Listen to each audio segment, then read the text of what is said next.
बिस्मिल्लाहिर्रहमानिर्रहीम। अस्सलाम वालेकुम। मैं हूं असद और आप देख रहे हैं असद इलेक्ट्रिकल। आज हम बात करेंगे मुख्तलिफ जनरेटर्स में आने वाले कॉमन फॉल्ट कोड्स के ऊपर। आपने देखा होगा अक्सर कैटरपिलर, परकिंस, कमिंस या वॉल्वो या कोई सा भी जनरेटर हो, मसलन जॉन डियर वगैरह, तो उनके पैनल्स पर जब कोई फॉल्ट आता है, कोई कोड आता है, तो वहाँ पर इस तरह के हमें कुछ कोड्स नज़र आते हैं, मसलन SPN, FMI, CID और इसके आगे फिर कोई नंबर होता है, मसलन SPN 100, FMI 10, CID 5। तो इन सब का मतलब क्या है? सबसे पहले तो हम इनका मतलब समझ लेते हैं। SPN का मतलब है suspect part number, FMI failure mode identifier, CID component identifier, PID parameter identifier, SID system identifier और PPID जो है वो PID की तरह ही होता है। ये स्पेशली जो है हमारे वॉल्वो में यूज़ किया जाता है। अब हम इनकी थोड़ी सी डेफिनेशन पे बात कर लेते हैं। सस्पेक्ट पार्ट नंबर, सबसे पहले तो ये बात ध्यान में रखें कि जितने भी कोड्स होते हैं इनकी एक पूरी लिस्ट होती है नंबर्स की, कि मसलन SPN की 1 से लेकर 100 तक हमारे पास एक लिस्ट होगी जिसमें ये लिखा हुआ होता है कि अगर SPN 1 आ रहा है तो उसका मतलब क्या है, SPN 5 आ रहा है तो उसका मतलब क्या है। ये बेसिकली उस पार्ट को आइडेंटिफाई करता है कि मसलन कोई प्रॉब्लम आ रहा है सेंसर से रिलेटेड। तो अगर SPN 100 लिखा हुआ आ रहा है मसलन, तो हम ये देखेंगे कि वो 100 किस सेंसर के लिए है, तो वो ऑयल प्रेशर के सेंसर के लिए होगा। तो अगर SPN 100 लिखा हुआ है तो उसका मतलब ये है कि सिस्टम जो है हमारा वो सस्पेक्ट पार्ट नंबर बता रहा है उस फॉल्ट का, कि मुमकिन है कि जो हमारा प्रॉब्लम है वो हमारे ऑयल प्रेशर सेंसर में है। तो SPN से हम उस पार्ट तक पहुँचते हैं। FMI क्या होता है? फेलियर मोड आइडेंटिफायर, यानी हमारे जनरेटर में कोई फेलियर हुआ या कोई फॉल्ट आया जिसकी वजह से इंजन शट डाउन हो गया या कोई अलार्म आ गया, तो वो उसका मोड क्या था चीज़ का, यानी वो फॉल्ट इलेक्ट्रिकल साइड पे था या मैकेनिकल साइड पर था, या वो शॉर्ट सर्किट हो गया था या वो ओपन सर्किट था। तो ये फेलियर मोड को आइडेंटिफाई करता है।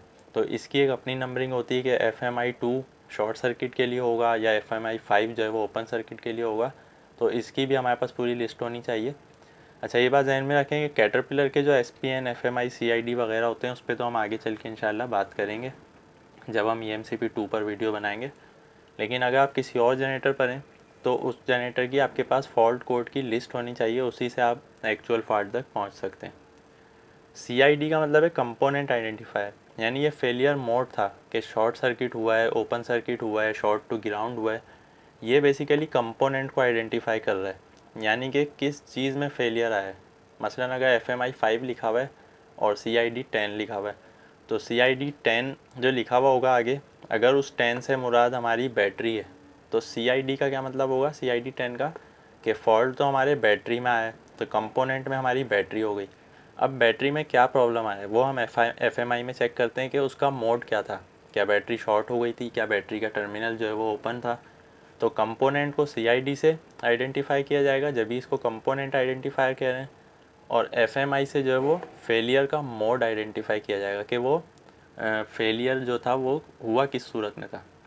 तो बस ये FMI और CID का फ़र्क होता है।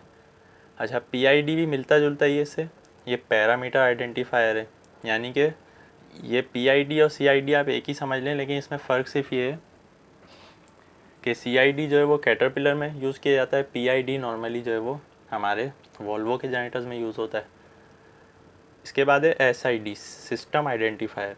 अब यहाँ पर CID में स्पेसिफ़िकली जो है वो किसी कंपोनेंट की बात हो रही होती है, SID में जो है वो पूरे सिस्टम की बात हो रही है। मसलन SID करके कोई कोड आया तो उससे मुराद ये है कि हमारे फ्यूल सिस्टम में कोई प्रॉब्लम आ गया। अब फ्यूल सिस्टम में तो बहुत सारी चीज़ें हो सकती हैं, इंजेक्टर भी हो सकता है, हमारा सेंसर भी हो सकता है, इसके अलावा भी कोई चीज़ हो सकती है। तो SID से हम उस सिस्टम तक तो पहुंच जाएंगे कि हमारा जो प्रॉब्लम है वो ऑयल सिस्टम में है, फ्यूल सिस्टम में, एयर सिस्टम में या इलेक्ट्रिकल साइड पर किसी सिस्टम में, लेकिन ये उस स्पेसिफिक कंपोनेंट को आइडेंटिफाई नहीं करता। तो SID जो है वो सिस्टम को आइडेंटिफाई करने के लिए यूज़ होता है। PID जो है या CID जो है ये डायरेक्टली उस कंपोनेंट पे जाते हैं कि मसलन अगर फ्यूल सिस्टम में कोई प्रॉब्लम आया है तो वो क्या इंजेक्टर में है या इंजेक्टर के अलावा किसी सेंसर में है, तो ये CID और PID से हम उसको पकड़ते हैं, हमें नंबरिंग अगर पता होगी। SID की भी नंबरिंग होगी, लेकिन SID से हम एक्चुअल पार्ट तक नहीं पहुंच सकते, बल्कि हमें ये पता चल जाता है कि हमारा जो फॉल्ट है वो इस एरिया में है। मसलन वो बूस्ट प्रेशर के सिस्टम में, अब बूस्ट प्रेशर में टर्बो में भी प्रॉब्लम हो सकता है, हमारे सेंसर में भी प्रॉब्लम हो सकता है, उसके लिए फिर हमें CID या PID का पता होना ज़रूरी। PID जो है वो पैरामीटर आइडेंटिफायर ही है, बस इसमें एक और P का इजाफा हो गया, ये PPID कहलाता है।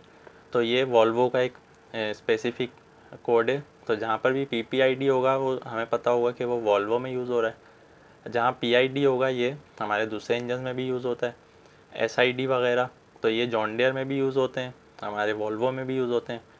SPN, FMI और CID जो है वो कैटरपिलर और जॉन डियर वगैरह में यूज़ किए जाते हैं। इंशाल्लाह आने वाले दिनों में हम EMCP 2 पे बात करेंगे कैटरपिलर के, तो उस पर हम FMI और CID की पूरी लिस्ट आपको दिखाएंगे कि किस तरह हम इससे फॉल्ट को डायग्नोस करते हैं, उसमें क्या क्या इनकी नंबरिंग होती है।